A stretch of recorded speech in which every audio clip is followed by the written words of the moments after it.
kung may utos ba ako na patayin ninyo yung tao na nakatali yung paa, pati kamay sa likod, or assassinate them. Ang sinabi ko, ganito, prangkahan tayo, encourage the criminals to fight. Encourage them to draw their guns. Yan, buhay yan. Ayan ang sila, yan ang instruction ko. Pati yan si Kuy. Encourage, pati yan si De La Rosa, encourage them lumaban. Pagka lumaban, patayin ninyo para matapos na ang problema ko sa siyudad ko.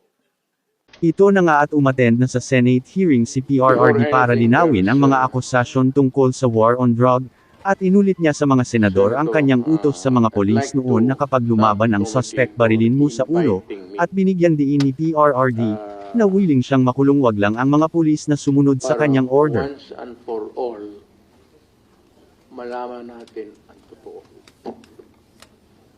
So, I would like to request sa inyo na huwag ninyo akong ituring president or kaibigan. Treat me as a witness and tignan natin kung lalabas yung totoo.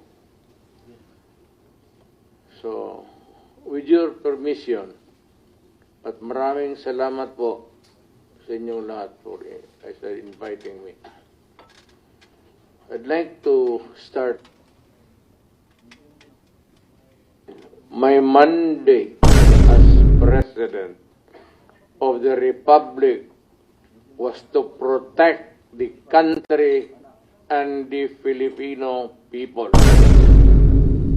Do not question my policies because I offer no apologies, no excuses. I did what I had to do. And whether you believe it or not, I did it for my country.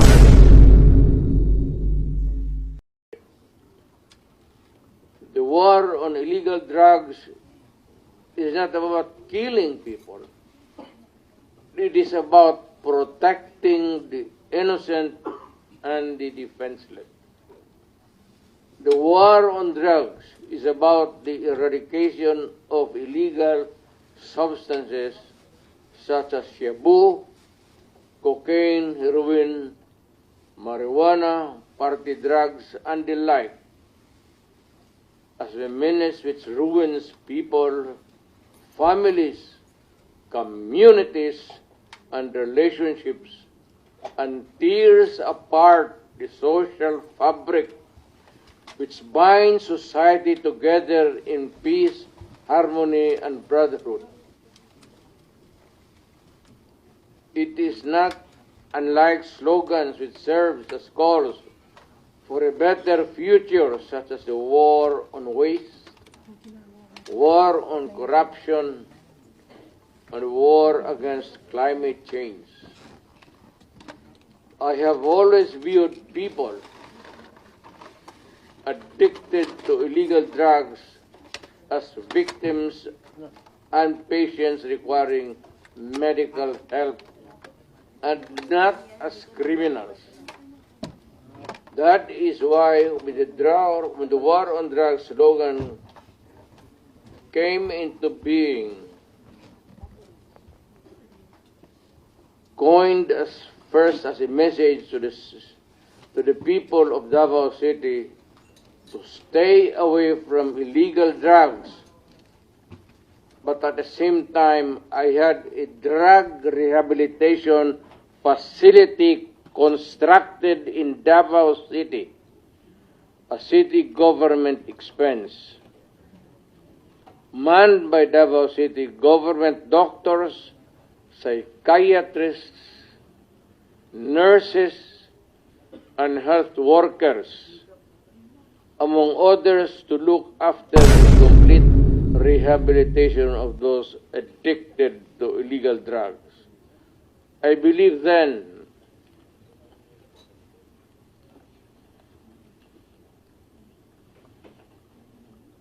and I still believe now, that rehabilitation and not fear of death or incarceration to be the key to the return of the addicted individuals back to the mainstream of a just and forgiving society. But no mistake about it, I hate drugs. I loathe the purveyors, the merchants, and the pushers of this demonizing element. I have not failed to emphasize this from the very day of the campaign when I ran for the presidency in 2016. This was my covenant with the Filipinos who believed in me. And to this day, must still agree with what in government have achieved. It is unfortunate that drug-related crimes are on the rise again. Every day you can read about children being raped, people getting killed and robbed. And just recently, a drug den was raided within the Malacañang complex. This clearly manifests that the purveyors of this menace are back in business.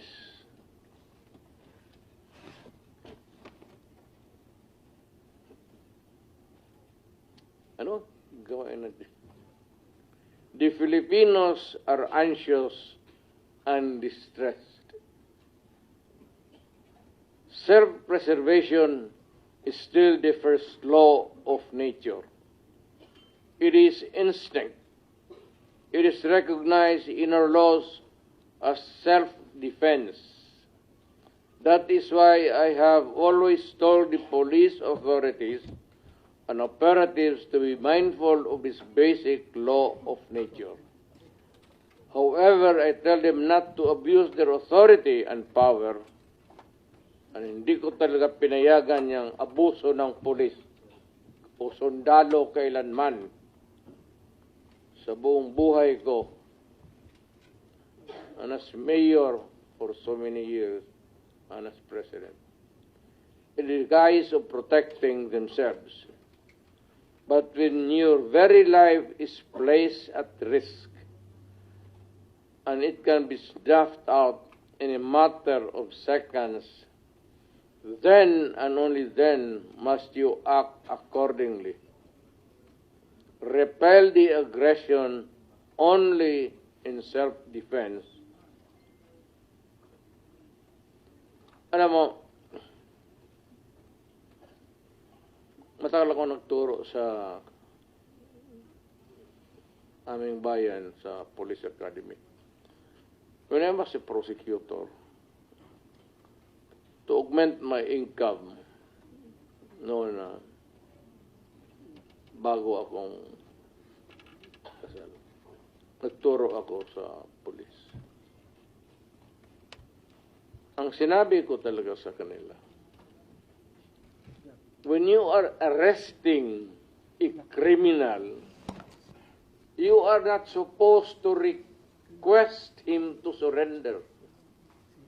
Rather, you have to overcome the resistance. However,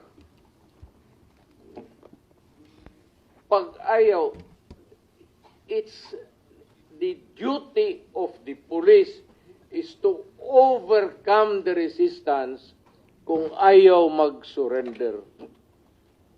At kung may baril, at kung tingin mo, sabi ko sa mga polis doon sa academy, mamamatay ka, barilin mo. Barilin mo sa ulo. Patayin mo.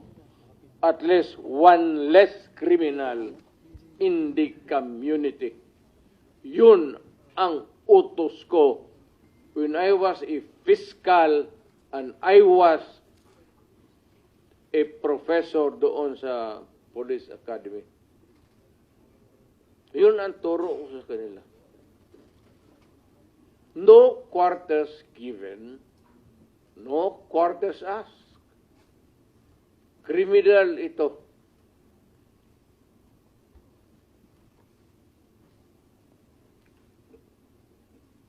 Repel the aggression only in self-defense. Do not make orphans of your children and widows of your wives. I don't want that in my conscience as mayor and president. Hindi ko mabigat yan sa konsensya ko. I have warned, but before that, my job as president was never easy, and it was not meant to be. I have tried to do the best I can to address the problem of illegal drugs firmly and without compromise. For all of its successes and shortcomings, I and I alone take full legal responsibility sa lahat na nagawa ng mga pulis pursuant to my order. Ako ang managot. At ako ang makulong. Huwag yung pulis na sumunod sa order ko. Kawawa naman. Nagtatrabaho lang. Yun ang gusto kong sabihin sa Pilipino at mabutit niyaya ninyo ako dito. Once and for all, yan ang gusto kong sabihin sa tao.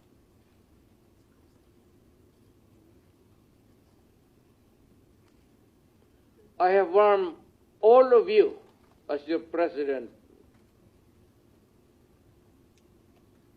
then and as a private citizen now. Drugs will destroy the Filipino. It will destroy my country, and I will never allow it. Baski ako empleyado sa gobyerno o private citizen, I will do what is necessary to protect my country, my community, at yung mga anak natin. This is a matter of principle. At pagkamatayan ko yan. Maraming